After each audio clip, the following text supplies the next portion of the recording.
Hi everyone, I'd like to first congratulate my big sis and Jason on getting married. For those who do not know me, my name is Dustin, and I am the bride's little brother, or spoiled little brother from her point of view. I was trying to think exactly what to say in this video, and I thought the best way was to make this little sketch of this little story called The Science of Siblings. Scientists say there is no person in our life that we know longer than our siblings. So to first understand this siblings concept, let's start at the beginning. The creation. Mother meets father, they get married, they buy a house, and on July 8th, 1984, the birth of Melissa. This was a glorious time. It was the reign of Melissa, a Melissentric era which all things revolved. But this was short-lived. To understand this, we must first look at the model of a new parent. To a new parent, it's all unknown, operating under more of a fear to confident ratio. Out of this, you get parents who are overprotective or overly clean because of fear of making a mistake. But this fear still exists. So what we find is the parents start to understand over time that they could do better, represented by the red line on the graph. We can also conclude that when they make mistakes, it manifests them onto the child, and when the child grows older, it represents these mistakes. So the cuteness factor of the child over time lowers, represented by the yellow line. With this evidence, the parents have a choice. Do we reverse engineer all the mistakes we made? That seems like a lot of work. So solution? Have another child. My parents decided to have another child, and on May 10th, 1986, 2 years after Melissa, they had another girl named Dana. Now with Dana, good things and bad things were learned, but our parents still thought they could do better. And 4 years later, on June 28th, 1990, when all the stars, the moon, and the universe aligned, they finally had their savior. The birth of Dustin. The birth of man. Now, this is an important fact to know if you are the oldest. Your parents probably told you some nonsense like we wanted you to have a play pal or a friend. That's not true. They wanted another child because they think they simply can do better.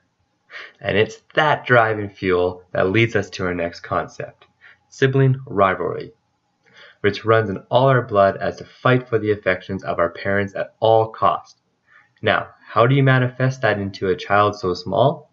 We must look at the resources we have. In the early days, I was powerless. Me, this cute, innocent little child, and 2 older sisters who could bend me to their will. And all who know me understand I became their live-action doll.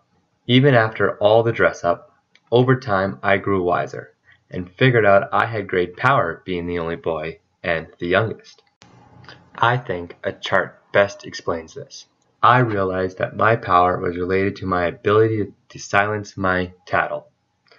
I could have them do whatever I wanted with a simple, "Dad," "Mom," and to my surprise, it always worked. Now, if you ask either of my sisters, they would say I always got what I wanted. If this is the case, I guess I'm winning the sibling rivalry. When they finally left home, heading off to college, things changed, for I got away with a lot more. And our bonding as siblings even grew stronger. I think a lot of us can relate to that. Years passed, I finished college, Dana got married and started her own family, and are already on their second, so their curve must have been a bit steeper. But it wasn't until the fall, my first teaching year, when I found out Melissa had a man in her life. She managed to keep it a secret for quite a while, and just like everything else, I was the last to hear. So let's talk about this guy.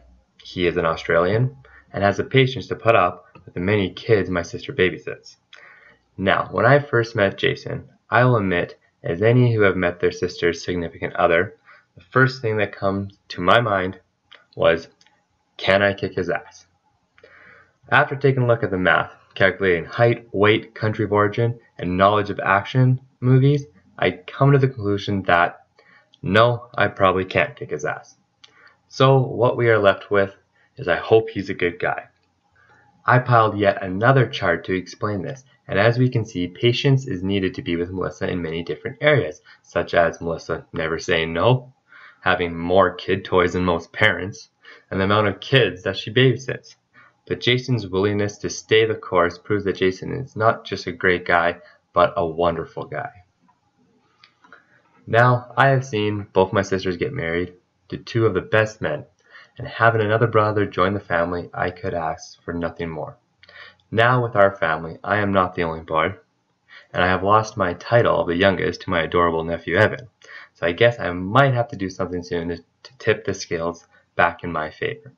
But until then, Jason, welcome to the family.